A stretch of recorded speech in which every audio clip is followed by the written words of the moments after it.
ഇത് ഞാൻ വെയിറ്റ് കൂടിയപ്പോൾ ഉണ്ടായിരുന്ന എന്റെ ഫോട്ടോയാണ് കേട്ടോ. അന്ന് ഞാൻ 68 കിലോ വെയിറ്റ് ആയിരുന്നു. നമ്മൾ പലപ്പോഴും കേൾക്കാറില്ലേ, ഡോക്ടർമാരാണ് ഏറ്റവും കൂടുതൽ ഹെൽത്ത് ശ്രദ്ധിക്കേണ്ട പോകുന്നതെന്ന്.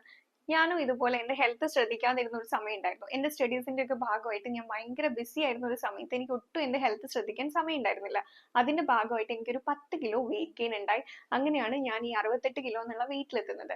പിന്നീട് ഞാൻ ഹെൽത്ത് ശ്രദ്ധിക്കാൻ തുടങ്ങി. വെയിറ്റ് കുറയ്ക്കണമെന്ന് തീരുമാനം എടുത്തതിന്റെ ഭാഗമായിട്ട് ഒരു കലോറി ഡെഫിസിറ്റ് ആയിട്ടുള്ള ഡയറ്റും പ്ലാൻ ചെയ്തു, വർക്കൗട്ടും പ്രോപ്പർ ആയിട്ട് പ്ലാൻ ചെയ്തു. അതിന്റെ ഭാഗമായിട്ട് എനിക്ക് വെയിറ്റ് ലോസ് ചെയ്യാനും പറ്റി. ഇപ്പോൾ ഉള്ള എന്റെ ഈ ഒരു വെയിറ്റിലേക്ക് എത്താനും പറ്റി. വെയിറ്റ് കുറയ്ക്കാനായിട്ട് തീരുമാനം എടുക്കുമ്പോൾ എപ്പോഴും നമുക്ക് വെല്ലുവിളിയാവുന്ന ഡയറ്റ് തന്നെയാണ്.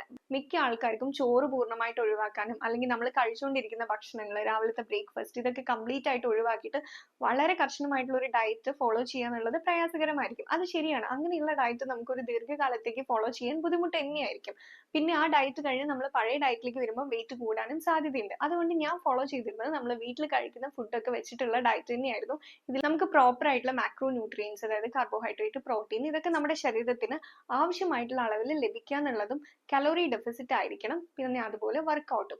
ഇത് മൂന്നും പ്രോപ്പർ ആണെങ്കിൽ നമുക്ക് വെയിറ്റ് ലോസ് ഈസി ആയിട്ട് അച്ചീവ് ചെയ്യാനായിട്ട് പറ്റും. ലോങ് ടേമിലേക്ക് നമുക്ക് എപ്പോഴും സേഫ് ആയിട്ടുള്ള ഒരു അപ്രോച്ചും അത് തന്നെയാണ്. കലോറി ഡെഫിസിറ്റ് ആയിട്ടുള്ള ഒരു ഡയറ്റും വർക്കൗട്ടും കൊണ്ട് വെയിറ്റ് ലോസ് അച്ചീവ് ചെയ്യുക എന്നുള്ളത് സയന്റിഫിക് ആയിട്ടുള്ള ഒരു മെത്തേഡാണ്. എനിക്ക് മാത്രമല്ല കേട്ടോ ഇങ്ങനെ വെയിറ്റ് ലോസ് ഉണ്ടായിട്ടുള്ളത്. നമ്മുടെ വെയിറ്റ് ലോസ് പ്രോഗ്രാമിൽ പാർട്ടിസിപ്പേറ്റ് ചെയ്യുന്ന എല്ലാവർക്കും വെയിറ്റ് ലോസ് അച്ചീവ് ചെയ്യാൻ പറ്റുന്നുണ്ട്. അവരുടെയൊക്കെ റിസൾട്ട്സും ഞാൻ താഴെ കൊടുത്തിരിക്കാം.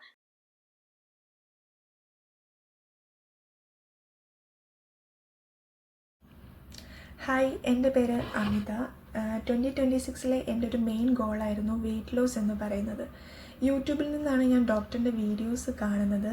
ഞാൻ ഡോക്ടറെ കോണ്ടാക്ട് ചെയ്യുകയും എൻ്റെ റിക്വയർമെൻറ്റും ഫുഡ് ഹാബിറ്റ്സ് കാര്യങ്ങളെല്ലാം ഡിസ്കസ് ചെയ്യുകയും ചെയ്തു. ആഫ്റ്റർ ദാറ്റ് ഡോക്ടർ എനിക്കൊരു പ്രോപ്പർ ആയിട്ടുള്ള ഒരു ഡയറ്റും വർക്കൗട്ടും സെറ്റ് ചെയ്ത് തന്നു. ഈവൻ ഡയറ്റ് എന്ന് പറയുമ്പോൾ നമുക്ക് ഫോളോ ചെയ്യാൻ പറ്റാത്ത, നമുക്ക് താല്പര്യമില്ലാത്ത ഫുഡ് കാര്യങ്ങളോ ഒന്നുമല്ല.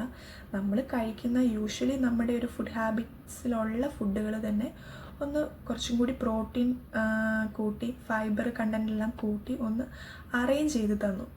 അതുകൊണ്ട് തന്നെ എനിക്കിത് ഫോളോ ചെയ്യാനൊരു മടി ഉണ്ടായിരുന്നില്ല. കൺസിസ്റ്റൻ്റ് ആയിട്ട് ഫോളോ ചെയ്യാൻ സാധിച്ചു.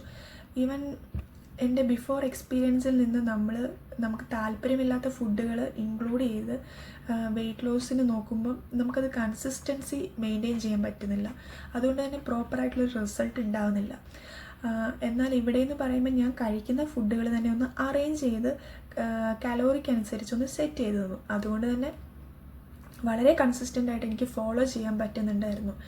ഈവൻ വർക്കൗട്ടിൻ്റെ കാര്യം പറയുകയാണെങ്കിലും ഹെവി ആയിട്ട് നമുക്ക് പറ്റാത്ത രീതിയിലുള്ള വർക്കൗട്ടല്ല, മിനിമലായിട്ട് നമുക്ക് പറ്റുന്ന സിമ്പിളായിട്ടുള്ള വർക്കൗട്ട് കാര്യങ്ങളായിരുന്നു.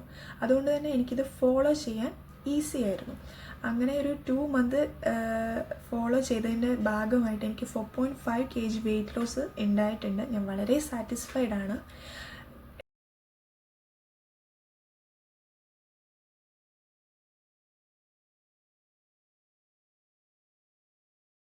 നിങ്ങൾക്കും ഇതുപോലെ വെയിറ്റ് ലോസ് അച്ചീവ് ചെയ്യാൻ താല്പര്യമുണ്ടെങ്കിൽ ഞാൻ താഴെ കൊടുത്തിരിക്കുന്ന വാട്സ്ആപ്പ് നമ്പറിൽ കോൺടാക്ട് ചെയ്യാം. കൂടുതൽ വെയിറ്റ് ലോസ് വീഡിയോസ് കാണാനും വെയിറ്റ് ലോസിനെ കുറിച്ചുള്ള കൂടുതൽ ടിപ്സ് അറിയാനുമായിട്ട് ചാനൽ സബ്സ്ക്രൈബ് ചെയ്യാം.